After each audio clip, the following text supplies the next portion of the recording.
0. Understanding Job, Overview. A.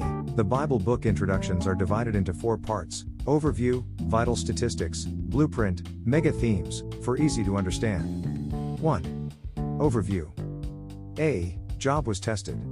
With a life filled with prestige, possessions, and people, he was suddenly assaulted on every side, devastated, stripped down to his foundation.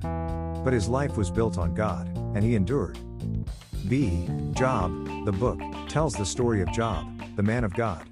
It is a gripping drama of riches to riches, a theological treatise about suffering and divine sovereignty, and a picture of faith that endures. As you read Job, analyze your life and check your foundation. And may you be able to say that when all is gone but God, He is enough. C. Job was a prosperous farmer living in the land of Uz. He had thousands of sheep, camels, and other livestock, a large family, and many servants.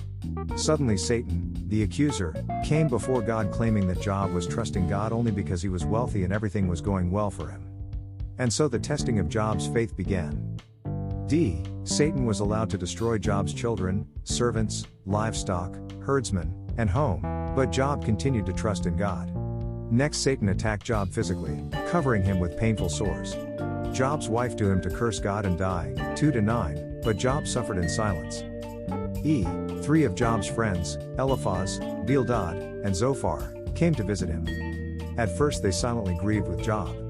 But when they began to talk about the reasons for Job's tragedies, they told him that sin had caused his suffering. They told him to confess his sins and turn back to God. But Job maintained his innocence. F. Unable to convince Job of his sin, the 3 fell silent, 32-1. At this point, another voice, the young Elihu, entered the debate. Although his argument also failed to convince Job, it prepared the way for God to speak. G. Finally, God spoke out of a whirlwind. Confronted with the great power and majesty of God, Job fell in humble reverence before God, speechless. God rebuked Job's friends, and the drama ended with Job restored to happiness and wealth. H. It is easy to think that we have all the answers.